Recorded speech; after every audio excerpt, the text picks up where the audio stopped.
ya kan ya. Kalau punya kartu kredit mau dibayar semuanya atau dicicil gitu kan, itu juga termasuk bagian dari ilmu manajemen keuangan. Jadi sebenarnya kita sangat perlu nih dalam kehidupan sehari-hari. Nah, eee, kalau yang kita sudah pelajari kemarin, pertama konsep-konsep dulu ya, pertama konsep-konsep, yang kedua kemarin apa kemarin ya? Rasio ya, analisis rasio, eee, bagaimana kita menilai perusahaan ya, melihat perusahaan. Kita sudah hitung bahwa kalau kita investasi atau kita mengelola perusahaan, itu kita harus bisa menilai kinerja kita dari mana? Dari laporan keuangan, gitu kan ya. Eee, kemudian, eee, bagaimana kriteria yang bagus, mana yang jelek. Nah, itu juga kemarin kita kalau angkanya saja nggak bisa kita bandingkan, harus kita pakai benchmark ya kan. Benchmark itu atau ukuran ya, ukuran. Jadi rasio-rasio atau yang kemarin kita pelajari, common size ya, itu angkanya juga nggak, apa namanya, kita nggak bisa menyatakan itu bagus atau jelek, itu besar atau kecil untuk hal yang tertentu ya, pada umumnya ya. Tapi kalau jelek banget sih pasti ketahuan, pasti ada ya. Contohnya kalau, apa namanya, kalau, karena rasio itu di bawah satu ya pasti jelek karena kurang gitu ya. Tapi kalau tingginya sih setinggi berapa itu belum belum bisa kita tentukan kalau kita belum melihat benchmark. Benchmark dari mana? Benchmark itu bisa dari periode-periode tahun sebelumnya, ya kan ya, atau dari perusahaan yang lain ya kan, perusahaan lain. Jadi, disebut benchmark itu bisa perusahaan lain, bisa periode-periode sebelumnya dari perusahaan itu ya kan. Eee, itu jadi masalah tersendiri ya kan ya, karena ketika kita memilih benchmark, yang mana sih yang sebenarnya bagus yang dipakai kan, itu jadi masalah tersendiri karena, eee, ya bisa dipukul rata ya kan. Contohnya biasanya yang dipakai itu kan industri standar ya, apa, rata-rata industri ya, gitu kan ya. Biasanya kita mau gampang pakai rata-rata industri, tapi ternyata kalau rata-rata industri itu ya, eee, tergantung siapa yang pakai kan. Kalau itu kita perusahaannya ada di bawah, pakai rata-rata industri itu target yang, bagus buat kita, buat perusahaan ya kan. Tapi kalau perusahaannya sudah ada di atas, perusahaan yang misalkan pemimpin market leader-nya ya kan, misalkan kemarin contohnya Coca-Cola atau Pepsi kan ya. Kalau dia pakai industri average ya turun ini. Jadi bukan itu yang paling bagus bagi dia ya. Berarti yang harus dijadikan standar ya mungkin perusahaan-perusahaan beberapa perusahaan papan atas saja ya yang di rata-rata atau perusahaan yang pesaingnya yang ingin sekali dikalahkan. Jadi benchmark itu juga pemilihan benchmark itu juga perlu diperhatikan. Belum belum lagi ada perbedaan dari apa namanya akuntansinya ya. Tapi itu nanti kita selesaikan di mata kuliah yang lain, analisis laporan keuangan ya. Ada adjustment-adjustment atau segala macam untuk menstandarkan kebijakan akuntansi dan hal-hal lain yang bisa berpengaruh terhadap perusahaan. Tapi kalau untuk manajemen keuangan kita kenal rasionya, rasio kita tafsirkan ya udah selesai gitu ya. Nah, tapi itu nanti bisa dianalisis lebih lanjut lagi tuh. Sehingga yang dilakukan dengan analisis rasio ini adalah ini hanya sebagai patokan ya guidance untuk menelusuri lebih lanjut kalau kita mau melakukan itu ya. Kalau ada angka-angka yang berbeda harus dicek lagi. Sehingga ketika melakukan analisis, nggak hanya dilakukan dibaca satu-satu seperti kemarin ya. Oh karena rasio ini lebih tinggi, oh turnover ini lebih rendah, ini. Jadi bukan dibaca satu-satu itu, tapi dilihat secara keseluruhan ya kan. Dan cara paling gampang yang ngikuti modelnya DuPont ya, kemarin kita udah belajar DuPont ya. Ada mulai dari ROE apa, return on equity ya, ROE-nya, perusahaan ini profitable atau enggak segala macam. Nah, dilihatnya dari sana. Jadi bukan dari rasio terus dibilang ini lebih tinggi atau lebih rendah, tapi kita ngomongnya bicara profitability-nya, terus efisiensinya, terus liquidity-nya, seperti itu ya. Nah, jadi cara menganalisisnya seperti itu. Nah, oke, ada pertanyaan nggak tentang topik yang kemarin? Silakan. Aman ya? Beres ya? Oh, berarti aman ya kan? Toh apa namanya? eh, hanya memasukkan rumus saja, analisisnya itu yang nanti penting kita untuk latihan ya. Nanti ya pekan depan lah kita latihan deh kalau sempat. Nah, hari ini kita belajar satu aspek lagi yang penting di manajemen keuangan nih. Sudah terlihat ini hasilnya sudah ya? Saya. Nah, oke. Jadi apa yang kita nilai lihat kemarin itu kan angka-angka yang nominal ya sebenarnya. Tapi angka-angka itu nanti belum kita belum kita value secara keseluruhan. Nah, untuk melakukan valuasi kita perlu satu konsep lagi nih yang disebut dengan time value of money, nilai uang ya kan? Apa sih? Nilai waktu ya, nilai waktu dari uang. Nah, nilai waktu dari uang ini bahasanya itu paling gampang adalah ini ya, opportunity cost kali ya. Uang itu kalau kita simpen itu barangkali di bawah bantal ya nggak ada apa-apanya ya kan, nggak ada time value-nya ya kan, gitu ya paham ya. Jadi time value of money itu kita bicara time opportunity cost. Ya tapi sebelumnya saya mau cek dulu nih ya. Dari sekian orang nih yang sudah nonton videonya berapa orang nih? Kalau sudah nonton video, klik satu, ketik satu. Kalau belum nonton video, ketik 0. Silakan. Nonton videonya. Oh, udah nonton video semua ya? Bagus, berarti nggak usah dijelasin ya. Udah nonton videonya ya. Nggak usah dijelasin kalau itu ngapain saya ngulang. Tapi nolnya ada banyak nih. Ya, ada beberapa. Jadi singkat-singkat aja kali ya. Nanti yang belum nonton silakan nanya ke yang nonton atau nonton sendiri nanti ya. Oke, itu yang nonton ya kan ya. Yang baca buku deh, yang sudah baca buku ketik 3, yang belum baca buku ketik 2. Belum semua ya kan. Berarti belajarnya dari nonton ya. Berarti tipe apa nih? Tipe audio visual ya, bukan tipe membaca ya. Oke. Tapi ini topik gampang kok ya, topik gampang ya. Topik gampang. Jadi time of money ini topik praktek, nanti kita praktek ya. Nah, contohnya nih contohnya. Kalau kita punya uang misalkan 100 ya. 100, kemudian uangnya kita simpan di bawah bantal ya, ini nggak berlaku ya kan, ini nggak berlaku. Nah, yang berlaku di sini adalah kalau kita ya nggak apa-apa, yang sebenarnya terkendala nggak apa-apa. Apa namanya? Misalkan kita simpan uangnya di bank ya kan, atau beli SUN ya kan ya, surat utang negara, apa SBN atau apa ya, investasi yang aman. Nah itu kan ada hasilnya ya. Nah kalau ada hasilnya berarti apa namanya, kita bisa dapat suku bunga ya kan, 10% itu imbalan. Ya kalau bicara bunga nanti ada yang alergi ya. Bunga nanti, wah ini bunga itu riba ya. Jangan anggap ini bunga riba ya. Apalagi yang puasa-puasa ya. Oh ya selamat ini ya, puasa hari kedua ya, mudah-mudahan udah nggak lemes lagi ya. Kalau kemarin lemes, sekarang harusnya nggak lemes.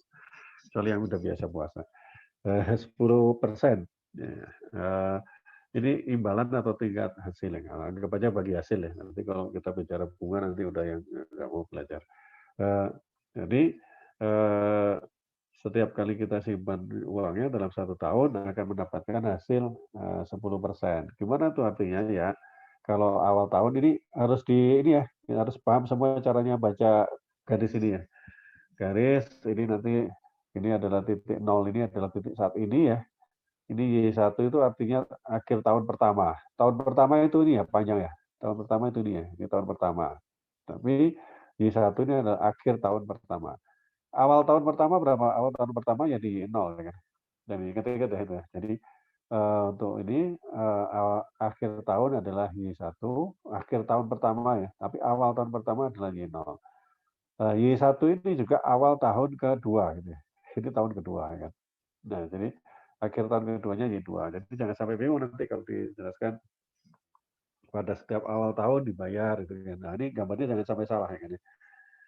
Atau setiap akhir tahun diterima, setiap awal tahun diterima, itu hati-hati digambarkan dengan pas ya kan, dengan tepat.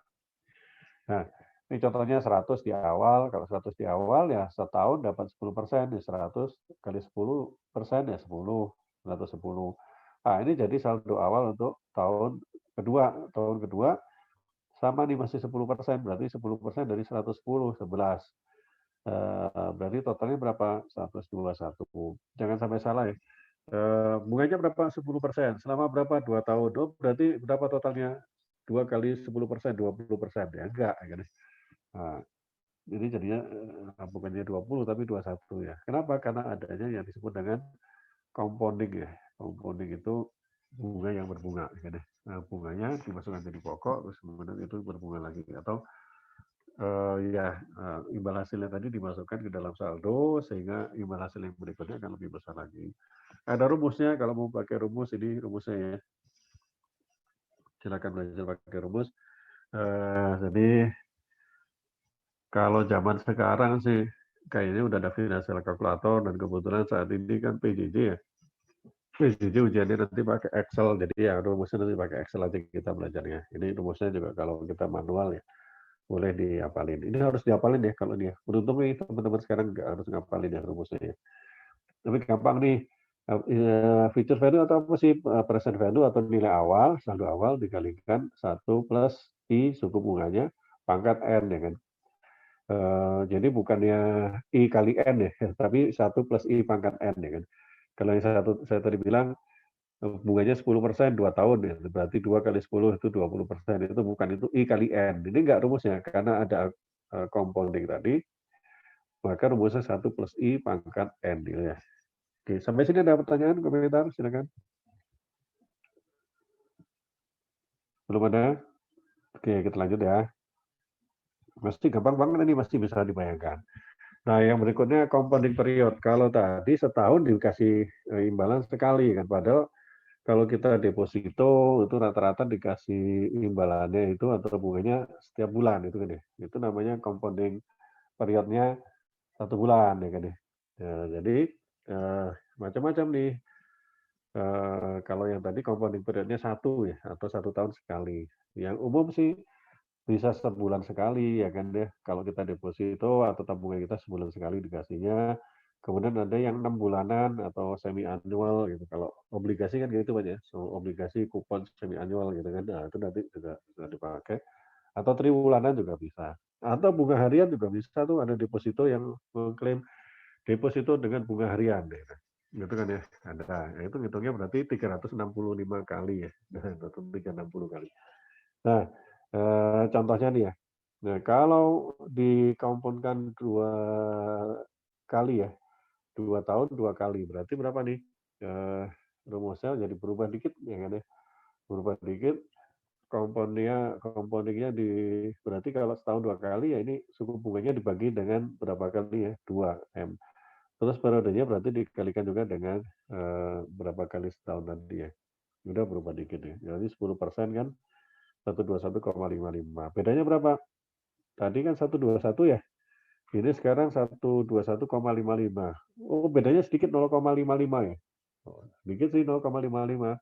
Kalau 100, kalau 1 miliar, 1 triliun, nah, gede banget kan ya. Nah, jadi hati-hati kalau kita ada transaksi atau apa segala macam, dicek itu definisinya atau kontraknya ini bunganya, compounding periodnya apa nih? Bunganya bulanan, bunga harian, atau bunga tahunan itu ya. Nah, itu bedanya bisa jauh banget ya. Semakin banyak ini semakin gede karena I itu biasanya tidak dikompoundkan, I-nya itu 1 tahun ya kan, atau kalau di sini nyebutnya apa namanya? Apa nih, APR ya. Ini annual percentage rate misalnya aja. Jadi biasanya kita nyebut itu APR. 10%, 10% bukan 10% per bulan ya, tapi 10% biasanya ngomongnya per tahun. Biasanya yang disebut itu ya. Jadi ini nominal atau quoted-nya itu biasanya disebutnya annual percentage yang I tadi ya. Nah, kalau ada compounding tadi, nah, rumusnya jadi beda kan ya, rumusnya jadi beda. Misalkan nih, kalau tadi 2 kali ya dibagi 2, dipangkatkan 2, ya kan. Kalau setahun ya ini. Misalkan 12 kali ya bagi 12 dipangkatkan 12 ini kalau setahun ya kan. Bedanya berapa? Jauh ya. Kalau 2 kali itu 12,36% jatuhnya, walaupun bilangnya sama-sama ya. Suku bunga berapa? 12%, yang satu setengah tahunan, yang satu bulanan. Nah, ini bedanya bisa 12,36, 12,68, 0,32% ya, 0,32% ini gede sekali nih, ya kan? Kalau angkanya gede, jadi hati-hati kalau kamu bikin kontrak atau apa segala macam, ini harian atau bulanan atau tahunan nih, itu bisa beda banget. Nah itu istilahnya efektif annual rate ya. Komentar pertanyaan sampai sini? Belum? Nah itu future value. Kalau present value gimana? Present value ya gampang, tinggal dibalik aja. Rumusnya kan ini, rumusnya kalau future value tadi kan 1 plus I pangkat N. Nah, kalau present value tinggal dibalik aja, di present value-nya di sebelah kiri, future value berarti dibagi ya, atau dikalikan 1 per 1 plus I pangkat N. Ini biasanya disebut dengan present value interest factor ya, ini angka ini ya, PVF ya. Present value interest factor. Oke, komentar sampai sini pertanyaan? Nah,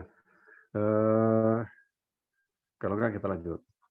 Berikutnya, nah nih, kalau tadi 12 kali, ada juga yang harian tadi 365 ya, misalkan 365 pangkat 365, oh, bisa lebih gede lagi ya. Atau ini continuous compounding gini, continuous compounding ini biasanya dalam transaksi finansial apa namanya, surat berharga atau derivasi ya, itu bisa jadi continuous compounding ya. Tapi kalau di bank sih enggak ya.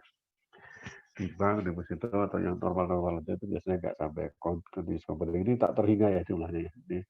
Ininya bawahnya sampai tak terhingga, ini pangkatnya tak terhingga. Nah, gimana ngitungnya? Ini ada konsepnya limit. Nah, ini diingat-ingat aja. Oke, komentar, pertanyaan? Selesai dah ini yang ini. Yang basic ya kan. Kita ada 2 ini.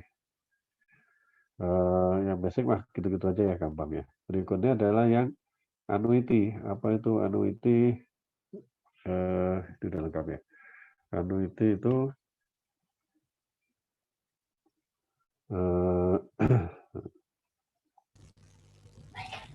ya, komentar pertanyaan silakan. Belum? Nah, annuity. Apa itu annuity? Nah, kalau tadi kan duitnya kita tabung pertama ya kan, terus nanti berapa tahun lagi atau berapa periode lagi ya. Atau kita utang ya kan, berapa tahun lagi atau berapa lagi. Dari awal aja ya, di awal aja atau di akhir aja. Nah, biasanya kan nggak gitu kalau kita nabung ya. Nabung itu bukan di awal terus didiemin aja. Biasanya kalau nabung ya tiap bulan lah atau tiap tahun kita akan nabung ya kan. Jadi ada pembayaran yang sama nih, equal dollar payment, pembayaran yang sama. Biasanya sih pada akhir periode yang hitung di itu namanya ordinary annuity, nanti ada variasinya ya. Baik itu bulanan, tribulanan atau tahunan. Jadi pada periode tertentu ini gampang. Intinya kalau annuity itu ada pembayaran atau penerimaan yang tetap ya, tetap. Itu aja sih ya. Kenapa? Contohnya seperti ini. Kenapa sih dibikin beda? Itu kalau zaman dulu ya, zaman dulu itu kalau ngitung itu susah ya kan. Zaman dulu konsep ini muncul mungkin ngitung itu susah sehingga kalau seperti ini, ya kan, ini tiap akhir tahun ya, gambarnya nih ya, tiap akhir tahun 1, 5.000 nerima. Kalau plus itu bisa nerima ya. Akhir tahun kedua nerima, akhir tahun ketiga nerima, akhir tahun keempat nerima, akhir tahun kelima nerima. Nah ini berarti angkanya sama semua. Ini ordinary annuity, ya kan. Kemudian annuity due ini kalau ini apa namanya pembayarannya atau penerimanya itu di awal periode beda ya. Ini kita bilangnya penerimaan periode 1 di akhir periode 1. Kalau ini periode 1 terimanya di awal periode 1. Ini awal periode 2, awal periode 3, awal periode 4, awal periode 5. Gitu ya, ingat ya, annuity due. Sebenarnya kalau nggak usah pakai ini pun kalau kita tahu di mana letaknya kita bisa langsung hitung ya. Oke. Seperti ya nih kalau nyawa kos-kosan ya, kos-kosan itu bayarnya di awal kan ya. Awal tahun langsung bayar. Itu kan nggak mungkin kan kita tinggal dulu baru kemudian bayar terakhir ya kan. Enggak kan ya. Jadi harus di awal. Oke. Komentar pertanyaan sampai di sini. Ini cuma istilahnya aja, mengenalkan istilah. Kenapa sih perlu dibikin seperti itu? Nah, tadi saya bilang, sebenarnya sih ngitungnya sama aja ya, pakai present value atau future value yang biasa ya.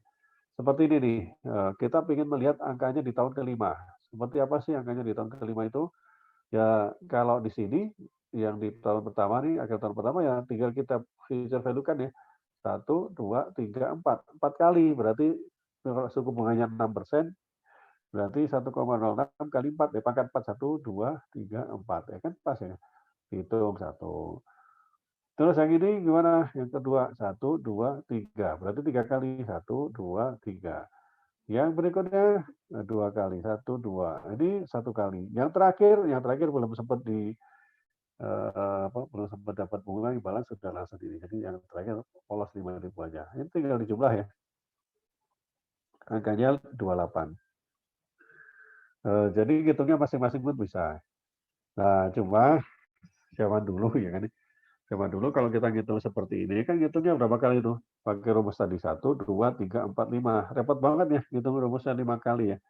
Nah, makanya dibikin rumus ordinary annuity future value annuity. Begini rumusnya seperti ini. Payment-nya itu yang di 5.000-nya ya kan. Kemudian I-nya suku bunganya di berapa tahun, with I per I ya kan.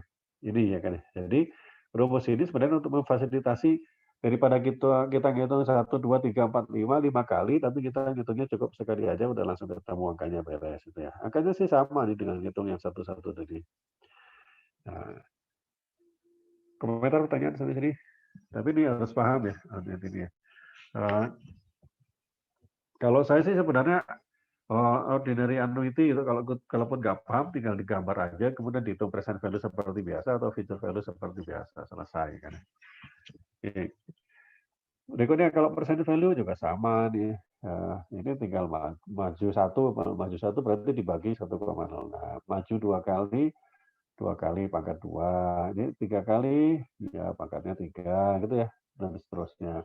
Rumusnya beda lagi ya kan. Nah, kalau mau ngapain rumus banyak ya. Jadi kalau ujiannya offline lebih susah ya. Karena apa? Karena ya ini apa namanya harus ngapalin rumus banyak ya. Makanya biasanya manajemen keuangan itu kalau ujian offline juga kadang dikasih cheat sheet ya, dikasih kesempatan udah apa namanya bikin selembar kertas isinya rumus ya kan, karena rumusnya sangat banyak ya kan. Bisa jadi begitu ya kan. Waktu itu pelajaran statistik ya, nggak tahu. Oke, komentar pertanyaan sampai sini. Jadi rumus ordinary annuity ini untuk meringkas rumus ya kan. Nah, kalau annuity due itu sebenarnya sama aja kan tadi di awal. Kalau ngitung satu-satu sih nggak ada bedanya kan. Kita tinggal ngitung aja ya kan. Apa bedanya dengan yang tadi? Kalau yang tadi kan adanya di sini ya. Ini satu periode lebih awal gitu kan. Gampangnya ingat-ingatnya gitu ya. Kalau annuity due itu kalau kita future value berarti dia bayarnya di awal. Kalau ordinary itu di akhir. Berarti kalau annuity due itu periode lebih cepat ya, satu periode lebih gede. Atau kalau gitu kita kalikan 1 plus I gitu ya gampangnya. Kalau mau gitu rumusnya ya. Begitu juga dengan present value. Present value kan berarti dia ada di akhir ya kan, di awal ya. Kalau yang ordinary tadi di akhir, ini di awal. Berarti seolah-olah maju 1 kali. Ya, kalau maju 1 kali ya berarti dikalikan 1 plus I juga gitu ya. Nah, itu kira-kira ya. Oke, sampai di sini ada pertanyaan? Izin bertanya, Pak. Oke, silakan, Windy. Jadi yang kan ini kayak banyak banget gitu ya, Pak. Kayak tiap jenis itu ada present value, ada future value. Entah itu annuity due ataupun annuity ordinary. Nah, yang saya bingung itu sebenarnya present value annuity due ataupun future value itu digunakannya itu oleh siapa gitu, Pak? Maksudnya kenapa harus dua-duanya dicari gitu? Itu nggak dua-duanya dicari, tinggal kontraknya seperti apa gitu ya. Nah, ini yang kita jadi yang kalau ini rumusnya kan seolah-olah banyak banget, ribet banget ya. Pokoknya dipegang rumus present value itu 1 per 1 plus I pangkat N, future value itu dikalikan 1 plus I pangkat N, selesai ya kan. Ordinary annuity baik itu ordinary maupun due ini adalah variasi untuk mempermudah ya kan sebenarnya gitu ya. Nah, eh, yang harus kita perhatikan itu adalah kasusnya seperti apa ya kan, kontraknya seperti apa gitu kan. Kalau kita misalkan kredit di bank ya kan, kredit di bank itu bayarnya di awal atau di akhir itu beda ngitungnya ya kan ya. Eh, jadi bisa jadi kredit di bank itu bayarnya misalkan kreditnya 5 tahun berarti 60 bulan ya 60 kali. Bayarnya di awal atau di akhir? Nah, itu beda. Kalau bayaran di akhir bulan di periode berikutnya berarti itu ordinary annuity rumusnya pakai yang ini. Eh, tapi kalau present value aja ya. Ini ya. Tapi kalau dia ditentukan bayarnya di awal, ya berarti harus dikalikan 1 plus I ya kan. Jadi seolah-olah utangnya lebih apa namanya, bayarnya lebih banyak atau lebih sedikit, utangnya lebih banyak atau lebih sedikit itu kelihatan dari sana. Gitu ya, ini ya. Cicilan motor, beli motor ya kan. DP ya. Nah, ini sebenarnya ada lebih kompleks lagi. Beli motor misalkan. Beli motor itu kan harusnya di DP di awal ya kan. Nah, itu harus dihitung. Motornya itu sebenarnya nilainya berapa sih ya? Kalau kita beli motor kan begini ya. Misalkan 1, 2, 3, 4, 5 banyak ya. Jadi misalkan 3 tahun itu berarti 36 bulan ya. 36 bulan. Nah, misalkan bayarnya tiap bulan nanti cicilannya gampang kok, cuma 500.000 aja per bulan ya kan, 500, 500, 500, 500 itu ya. Tapi DP-nya berapa? DP-nya misalkan 1 juta. Nah, itu tinggal dilihat aja nanti ya. Ini berarti kalau gitu sebenarnya interest rate-nya berapa ini? Itu bisa dicari ya kan. Itu bisa dicari nanti. Jadi konsepnya di situ ya kan. Ketangkep ini? Dilihat. Jadi Ya kan? nanti juga tergantung soalnya ya Pak. Jangan bicara soal, bicara kasus atau yang kita hadapi. Kalau soal selalu untuk ujian aja ya. Ini bukan untuk ujian, bukan untuk ujian, untuk kita praktekkan ya. Jadi gitu ya. Jadi dibaca dipahami. Misal saya ingin punya uang ya kan. Ada yang kan ada masyarakat anti riba sekarang. Oh, bolehlah bagus anti riba ya kan. Jadi pakai riba. Kalau nggak bisa beli motor ya jangan beli motor kredit. Nyicil dulu, nabung dulu terus nanti beli. Nah itu berarti kan kita bicara konsepnya future value ya. Future value. Nah, saya ingin beli motor 2 tahun lagi, nah harganya motornya 15 juta. Berarti berapa saya harus nabung tiap bulannya untuk biar dapat 15 juta 2 tahun lagi. Nah itu kan seperti ini ya kan ya konsepnya. Nah tinggal kita ngitungnya mau nabungnya mulai sekarang atau mulai bulan depan. Nah, kalau mulai sekarang berarti itu annuity due ya. Kalau mulai bulan depan berarti itu ordinary annuity gitu ya. Ceritanya gitu ya. Cara ini ya, cara berpikirnya kalau kita kaitkan dengan kita sehari-hari ya. Kan kadang gitu ya, kalau nabung biasanya belakangan. Nabungnya mulai bulan depan, nah bulan depan lagi ya, nggak selesai. Tapi kalau bayar kontrak, sewa rumah atau sewa kos-kosan, bayarnya bulanan, ya bayarnya harusnya bayar duluan ya kan, bayar duluan kan nggak bisa bayar kontrak kita tinggal dulu sebulan baru kemudian bayar nggak, ya datang bayar dulu, ya itu namanya annuity due dan nanti ngitungnya ya pakai yang rumus yang annuity due gitu ini ya. Baik Pak, terima kasih banyak. Terima kasih. Komentar lagi, pertanyaan silakan. Belum ada? Nah kalau belum ada kita lanjutkan dengan ini ya, apa namanya, kita cek ya, gimana sih cara ngitung dengan apa namanya, dengan apa namanya, dengan Excel ya kan ya. Nah, dengan Excel itu gimana sih caranya? Nah, contohnya belum kelihatan ini ya, tunggu saya share dulu. Share screen. Nah, kelihatan ya ini ya. Jadi kecil aja. Jangan ada orangnya. Nah, kelihatan orangnya nanti. Oke, udah terlihat ini ada 2 ya.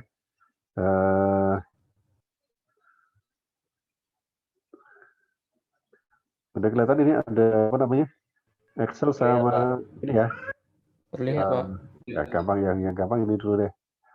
Yang gampang future value dulu ya. Future value. Future value ini gimana caranya kita ngitung? Ya, cara praktiknya gini. Ini misalkan contohnya periodenya berapa tahun nih? 5 tahun, number of periodenya 5 tahun gitu ya. Rate-nya berapa persen ini? 6%. 6% itu tinggal masukin. Jadi biar gampang itu kita rumusnya pakai dimasukin di sini angkanya. Kemudian present value-nya berapa nih? Present value-nya nggak ada ya kan ya. Yang ada itu apa? Yang ada payment-nya ya, pembayarannya ya. Pembayaran. Pembayarannya berapa nih? 5.000 ya. 5.000 setiap periode. Kalau gitu future value-nya berapa? Yang dicari future value kita pakai rumus sama dengan future value.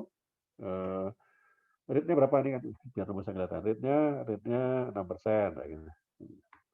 Kemudian endpoint-nya number per period-nya 5 tahun, 5 periode. Kemudian payment-nya berapa? Payment-nya di sini ya.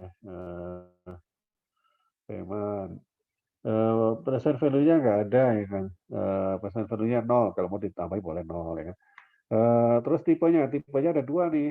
Tipenya ini bisa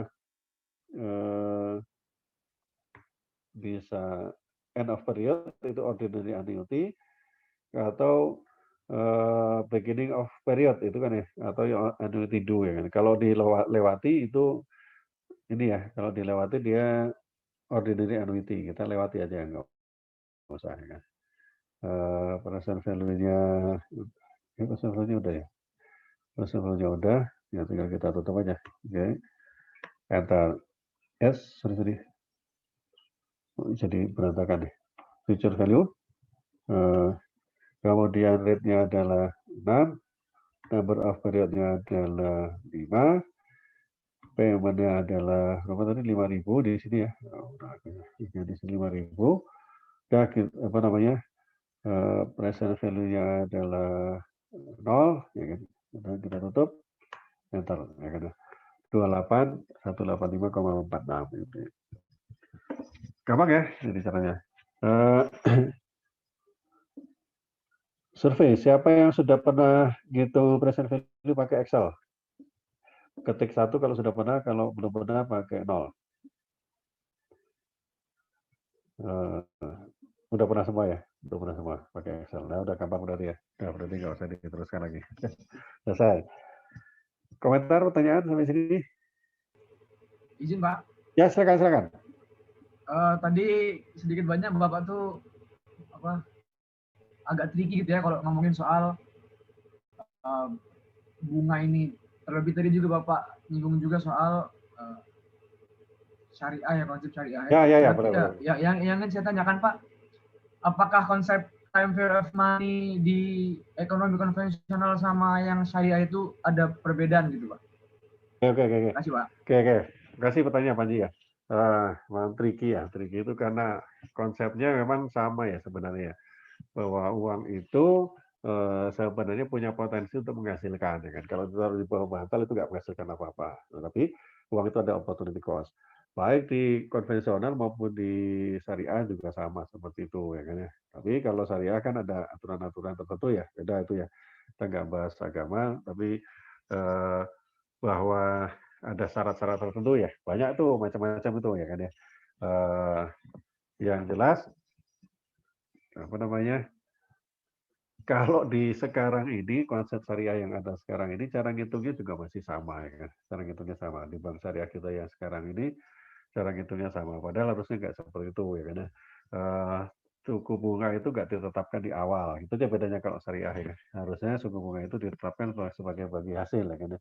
Nah, karena berbagai hal ya kan akhirnya kalau di Indonesia penerapan prinsip syariah ini cara ngitungnya sama dengan konvensional. Jadi kalau kita paham ini, kita bisa paham juga sebenarnya apa sih yang mekanisme dari apa ya, opportunity cost atau time value of money tadi. Itu Pak Ji ya, saya nggak bisa jelasin lebih lanjut lagi nanti jadi berubah pelajaran agama. Tapi intinya kalau di syariah sebenarnya angka persentase itu interestnya sebenarnya nggak bisa dipatok ya. Kalau dipatok itu namanya itu istilahnya bukan syariah lagi ya. Jadi yang ini sebenarnya angkanya itu ngitungnya sama, bukan dipatok persentasenya tapi dipatok angkanya ya. Jadi labanya berapa, terus dari laba itu bisa ketahuan angka persennya, ya terus balik lagi. Ya, jadinya transaksinya dasarnya jadi dasar bunga konvensional ya segala macam. Tapi akadnya bukan akad bunganya, tapi akad jumlahnya ya. Jadi kalau kita bicara bedanya kalau yang perbankan konvensional itu ngomongnya suku bunganya berapa gitu. Tapi kalau perbankan syariah biasanya ngomongnya labanya berapa atau present value-nya berapa. Bunganya disuruh nyari sendiri, ketika bunganya ketahuan, ya itu berarti sama dengan konvensional angkanya segitu. Ketangkep, Pak Haji ya? Jadi kalau yang di konvensional itu bunganya yang ditetapkan, kalau yang di syariah bukan bunganya, tapi present value-nya berapa. Nah itu jadi ngitungnya juga sama caranya. Oke, komentar? Itu Pak Haji ya, ketangkep ya? Baik Pak. Ya Pak, makasih ya Pak. Jadi beda, cara sudut pandangnya beda, tapi cara ngitungnya sama. Ya. Nah itu tugas dari yang orang Islam ya, harus cari konsep gimana cara ngitungnya biar nggak sama ya. Gitu nih belakangan ini. Oke, ada lagi komentar pertanyaan sampai di sini? Kalau belum lanjut ya, belum lanjut. Kita lanjut ke sini ya. Unity udah, ini rumus sudah ya, gampang ya ini ya. Nomor rate, handphone, PMP, nanti praktek sendiri. Nah, berikutnya yang berikutnya amortize loan ya, amortization schedule. Ini harusnya sudah di intermediate ya. AKM sudah belajar belum? Amortisasi obligasi ya, premium ataupun diskon ya?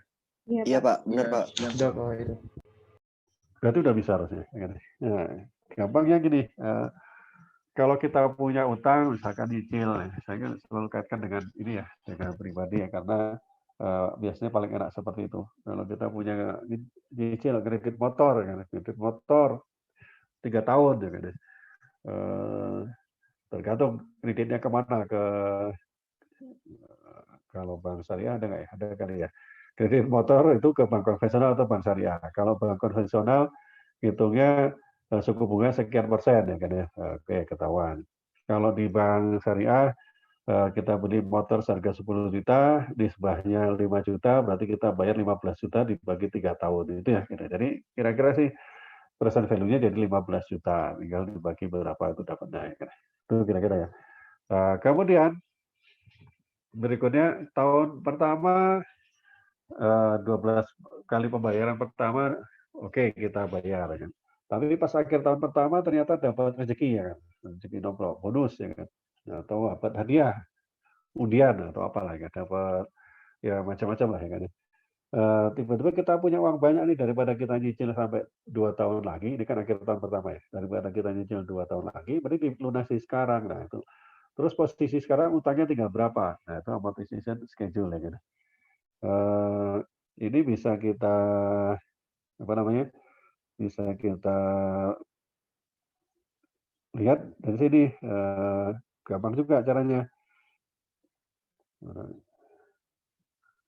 Contoh nih, kita punya utang misalkan 6 juta. 6 juta itu apa ya 6 juta?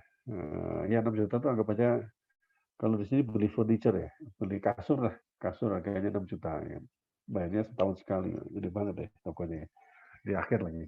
Nah, contohnya gitu ya, bayar punya utang 6 juta, dibayarnya tiap akhir tahun ya, tiap akhir tahun suku bunganya 15%. Gimana nih posisinya? Berapa harus kita bayar tiap tahun? Ini bisa dicari ya kan, payment-nya, PMT, ini kelihatan ya sudah ya, PMT,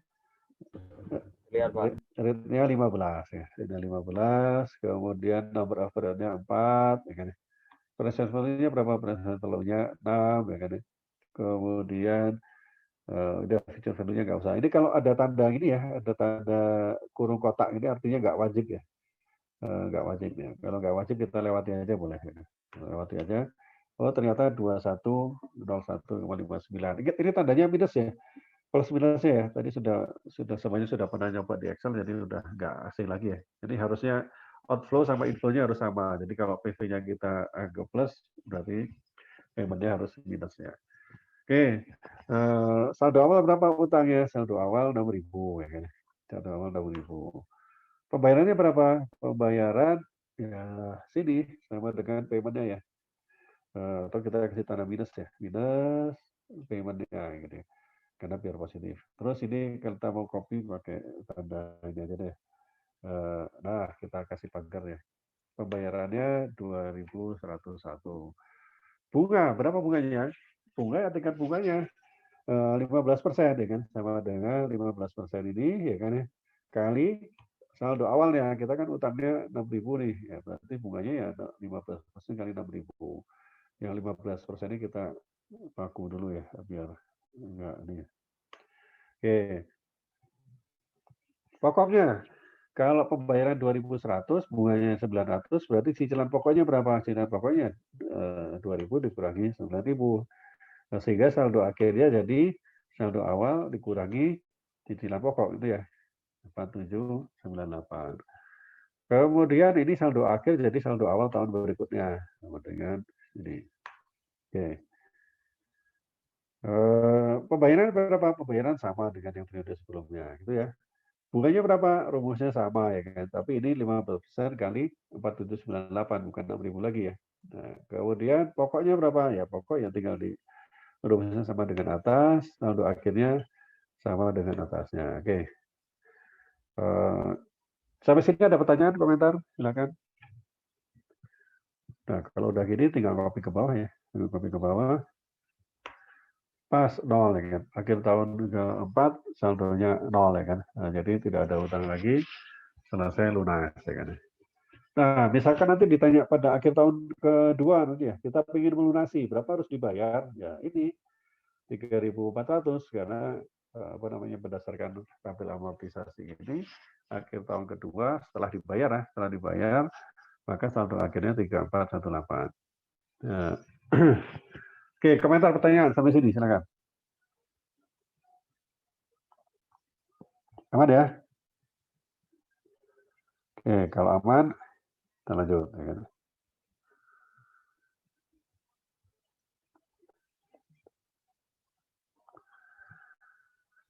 Oke. Satu lagi tentang ini time follow money perpetuity.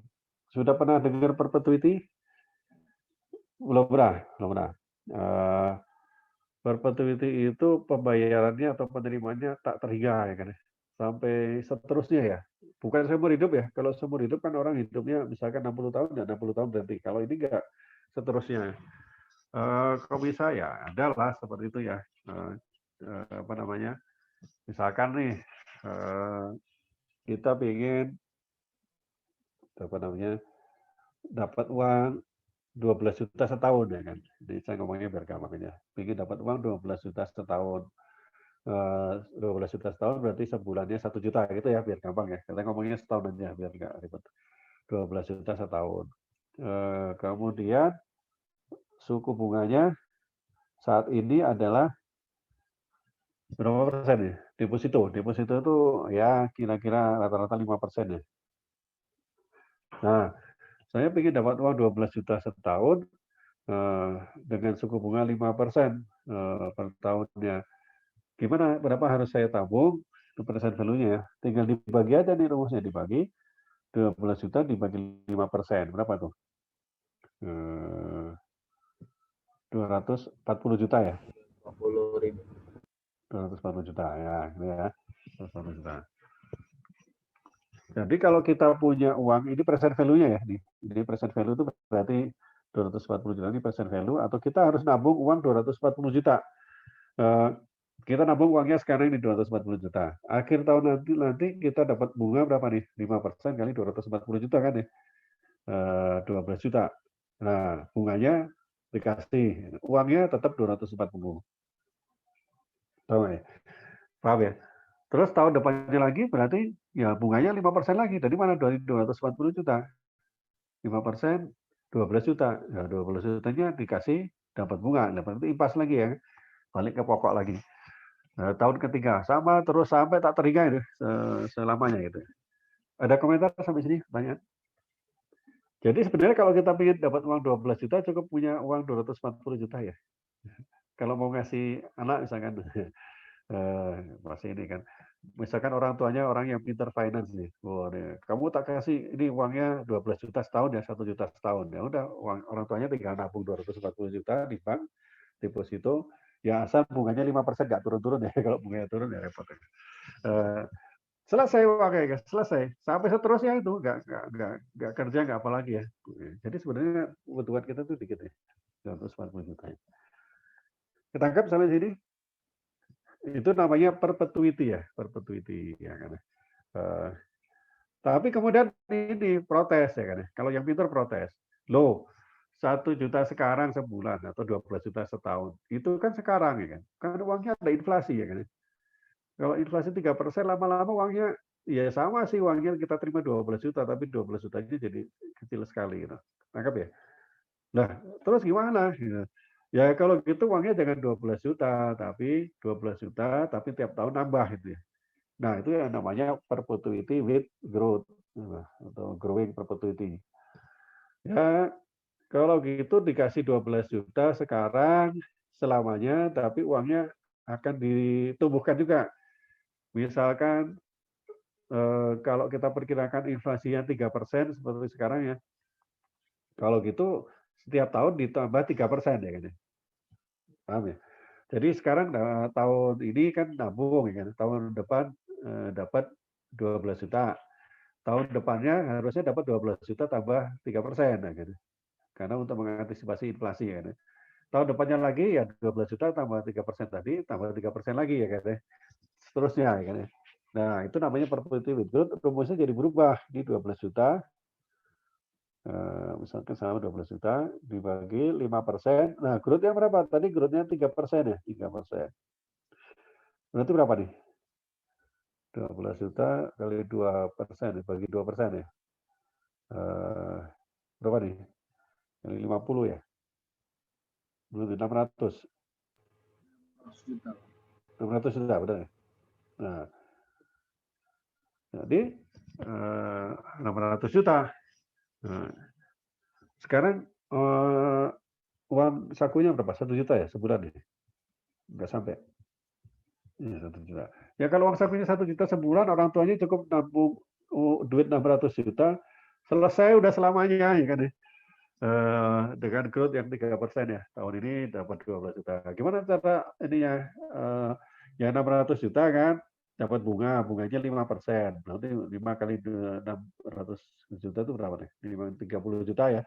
30 juta. Tapi yang dikasih hanya 12 juta. Sisanya ditabungkan lagi ya, tambah pokoknya. Tahun depannya bunganya 5% lagi. Nah, gitu juga yang dikasih hanya 12 juta ditambah 3% ya, dan seterusnya. Itu sampai tak terhingga selamanya ya, bukan seumur hidup ya. Kalau seumur hidup itu kan sampai 30, 40 tahun, 50 tahun ya. Kalau selamanya ya seterusnya ini. Kenapa? Karena ada ini seperti ini. Ketangkap konsep perpetuity ya. Jadi sebenarnya kita nggak butuh duit banyak-banyak kan ya. Maunya berapa sih? Misalkan, Panji maunya dapat duit berapa sebulan, setahun? Berapa? Berapa Pak ya? 1,5 juta deh Pak. Kecil banget. Ini kalau masih muda itu nggak kepikiran ini ya belanjanya ya. Iya. Makan apa istrinya nanti? Anggap aja lah. 5 juta deh, 5 juta. 5 juta. 5 juta, 5 kali 12 berapa? 60 juta. Ini saya ganti 60 juta ya, 60 juta. Suku bunganya sekarang 5% ini suku beneran. 60 juta. Kalau 60 juta jadi berapa? 60 kali 50 ya, 3 miliar. Nah, sebenarnya kalau orang punya 3 miliar itu bisa dapat duit 5 juta sebulan dengan nilai sekarang ya. Untuk selamanya nih. Jadi kalau orang yang korupsi itu sebenarnya sangat-sangat serakah ya kan. Sebenarnya kalau kita cuma uang duit itu cuma 3 miliar, 10 miliar saja tatap muka dengan asal nggak berubah ini ya, suku bunganya ya I dan G-nya nggak berubah, ya sebenarnya cukup ya kan. Makanya ada orang-orang yang kemudian bilangnya sudah merdeka secara finansial ya kan. Itu artinya dia sudah cukup banyak uang dan uangnya tadi diinvest dan investasinya tadi berjalan ya kan. Sehingga dia tidak perlu lagi bekerja, uanglah yang bekerja untuk dia. Ini prinsipnya Kiyosaki atau prinsipnya orang-orang yang kaya ya. Nah, tapi kalau kita belum punya duit 3 miliar ya harus bekerja ya kan. atau ya punya cita-cita begitu ya, punya cita-cita bisa mengumpulkan uang cukup banyak, sehingga kemudian uangnya kita investasikan, investasi yang ini ya yang aman ya, yang secure, kemudian kita bisa nggak bekerja mencari uang maksudnya, nggak bekerja mencari uang, kemudian hidupnya dibaktikan untuk bekerja beramal soleh gitu. Itu kan banyak orang begitu di luar negeri ya, dia punya trust fund ya kan ya, kemudian dia makanya ada orang yang bisa nggak bekerja tapi kerjanya hanya amal aja ya, nah, amal aja maksudnya volunteer segala macam, nah itu karena dia punya dukungan dana seperti itu. Jadi kemana-mana ngomongnya. Oke, ketangkep ya ceritanya ya, terputus ya. Ada pertanyaan, komentar, silakan. Belum ada? Tanya, Pak. Oh ya, silakan. Kan dari tadi tuh dari compounding, terus ada annuities tuh dia rumusnya ada present value sama future value. Nah, sedangkan di perpetuity ini rumusnya tuh cuma ada present value. Apakah emang nggak ada rumus untuk future value-nya itu? Future value-nya kapan future-nya? Kan future-nya tak terhingga sampai unlimited. Nggak ada future-nya. Oh iya. Gitu ya.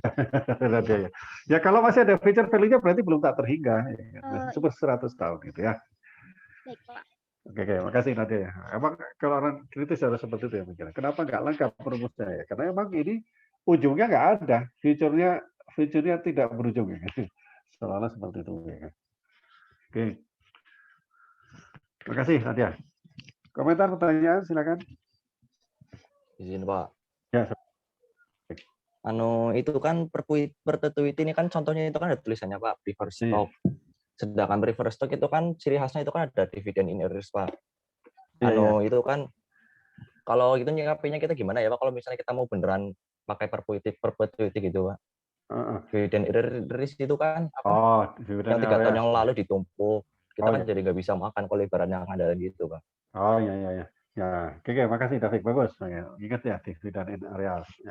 Nah, itu artinya utang ya kan. Jadi kalau kita berlaku normal aja, kita kan ini asumsinya normal semua nih ya. Asumsinya normal semua, yang nggak ada arrears ya kan, nggak ada dividen yang nggak dibayar ya kan ya. Jadi dividennya dibayar tiap tahun, angkanya tetap seperti itu, jadi kita bisa hidup. Makanya tadi pesan saya kalau mau investnya di tempat yang aman ya kan, yang benar-benar secure. Yang aman itu artinya terjamin bahwa cash flow-nya tetap, ya kan, terjamin nggak bangkrut, dan terjamin itu suku bunganya tetap ya kan. Nah, itu kira-kira gitu David ya. Itu sebenarnya areas itu kan utang juga utang. Nanti kan juga dapat harusnya dibayar juga ya kan. Tapi terlambat bayarnya. Sehingga hati-hati juga di sini. Biasanya yang duitnya banyak-banyak itu trust fund itu biasanya dibagi-bagi portfolionya, ada portfolio untuk yang aman, ya kan? Ada untuk yang mencari income, ada yang untuk cari safety dan seterusnya gitu ya. Oke gitu, Kavik ya. Iya. Jadi ya harus yang aman ya kan. Kalau kita hanya mengandalkan ke satu terus satunya jatuh, misalkan kita investasinya ke satu perusahaan aja yang pasti untung. Apa sih perusahaan yang pasti untung itu? Perusahaan minyak ya kan. PGN, perusahaan gas negara, pasti untung. Tapi ternyata sekarang rugi ya. Kenapa ruginya? Ada masalah pajak. Jadi macam-macam ya kan. Jadi memang tetap ada resikonya. Sekali lagi di bidang keuangan atau di apapun ya, kita harus menyadari bahwa ada selalu resiko yang tersembunyi ya. Ada resiko ya. Oke gitu. Makasih David ya. Komentar lagi, pertanyaan silakan. Nah. Terus ada kompleks cash flow stream. Ini sebenarnya kalau hitung-hitungan rumus-rumus ini ditujukan kalau kita ngitungnya manual ya. Kalau ngitungnya pakai Excel, udahlah bablas saja ya. Sangat gampang ya kan. Nah ini kompleks cash flow stream ini artinya cash flow-nya nggak sama ya kan, kompleks ya kan. Kalau tadi kan annuity itu sama terus ya kan. Kalau ini nggak. Tahun pertama 500, tahun kedua 200, tahun ketiga minus 400, tahun berikutnya tahun 4 sampai 10 nih ya, 4 sampai 10 itu 500 terus. Jadi ini 1 2 3 4 5 6 7. Ini 500 terus. Nah, kalau seperti ini kita hitungnya bisa aja satu-satu ya. 1 dihitung, 2 dihitung present value-nya, 3 dihitung present value, 4, 5, 6, 7, 8, 9. Sebenarnya 10 kali hitung ya, 10 rumus ya, 10 kali hitung. Tapi bisa juga yang ini digrupkan. Oh, ini grupnya 1 nih, ini sama nih. Kalau sama itu kan annuity ya. Kita pakai rumus annuity. Kalau rumus annuity itu jatuhnya ke ordinary annuity, jatuhnya ke sini ya, atau ke sini ya. Berarti ini rumusnya diganti pakai rumus annuity, dia akan ada di tahun ketiga akhir. Nah, kemudian 3 di present value-kan lagi ke tahun yang ke tahun apa, ke awal periode present value. Jadi ada yang hitung berapa kali nih? 1, 2, 3, 4, hitung 5 kali ya. Daripada hitung 10 kali, mending hitung 5 kali. Ketangkap ya? Jadi ya, complex itu seperti itu. Tapi kalau pakai Excel ya dihitung aja satu-satu, tinggal copy rumusnya, jebret langsung selesai gitu ya. Kalau pendekatan beda-beda, kita harus cerdik juga, apa sih bahasanya? Harus sesuaikan juga dengan peralatan dan resource yang ada. Kalau Excel nggak usah peduli, dihitung satu-satu aja, rumusnya tinggal di copy ke bawah kan. Tapi kalau kita ngitung manual, ya kalau ngitung 10 kali kan capek ya. Ini menghemat 5 langkah ini. Nah, jadi yang sama dikumpulin jadi satu, kemudian dipresentasikan di sini. Oke, komentar pertanyaan terjadi. Jadi rumusnya kalau mau diapalin deh. Sebenarnya rumusnya 1 ini, 1 tapi dikembang-kembangin ya. Oke. Komentar pertanyaan sampai sini? Nggak ada? Aman berarti ya? Aman. Kalau aman, kita kerjakan latihannya ya. Kerjakan latihan. Nanti kemudian kita bikin ini ya. Apa namanya? Kita bahas ya. Waktunya 30 menit cukup kali ya. 8.31 nanti jam 9 kita ini ya. 9 kita bahas ya. Ada 3 soal ya. Latihan Excel sama nanti ada soal cerita ya kan. Silakan dicek di Google Classroom-nya. Ada pertanyaan nggak? Udah jelas belum? Konfirmasi deh. Jelas? Kalau jelas 1, kalau belum jelas 0. Oke, jelas semua ya. Oke, bagus. Oke, silakan kerjakan. Zoom-nya boleh dimatiin ya. Nanti kita jam 9 ya. 9 kita bahas. Kalau ada pertanyaan, silakan langsung aja. Saya juga boleh. Ini error ya? Udah kelihatan belum sih? Di tempat saya masih masalah nih. Kita lihat ya. Waduh, tugasnya apakah sudah keluar ya? Sudah keluar belum di Google Classroom ya? Latihan ya? Belum ya? Belum keluar ya? Tunggu. Nanti harus diinginkan lagi nih.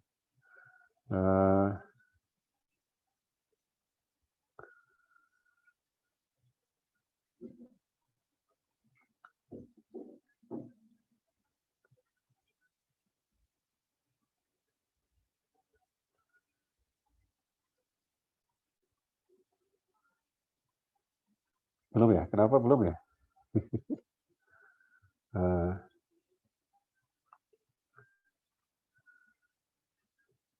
Sudah ada, Pak. Sudah ya? Oke. Ya, oke, makasih. Silakan ya, kerjain ya.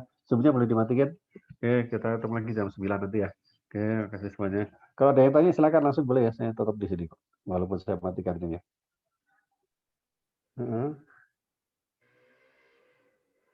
Saya belum, Pak. Iya, tadi baru sampai yang.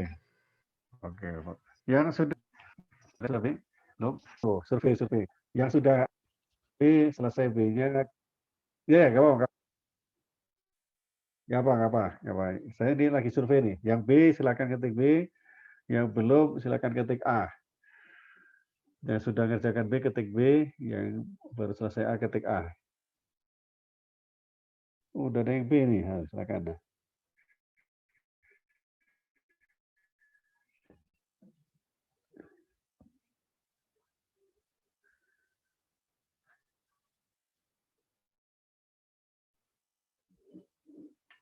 Pak Haji udah presentasi ya kemarin ya?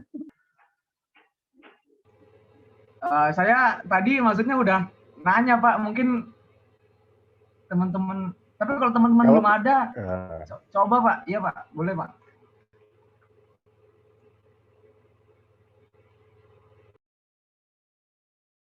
ada nih. Ya, silakan Panji. Panji belum pernah presentasi kan? Sepertinya belum, Pak. Kemarin Belum, awesome, Pak, ya? ya. Yang kemarin. Iya. Silakan Panji. Nggak apa? Ya, ya, ya, ya. Oke, Panji presentasi deh. Ya. Jadi kalau yang presentasi udah bebas ya kan. Tadi berputar lagi di awal. Ayo, silakan Panji. Share screen. Apa sudah terlihat nih teman-teman share screen-nya? Sudah, Ji. Oh, Sudah atau belum ya? Sudah sudah ya? ya? Berarti saya yang Iya, Pak. Sepertinya jaringannya Bapak ini, Pak, bermasalah.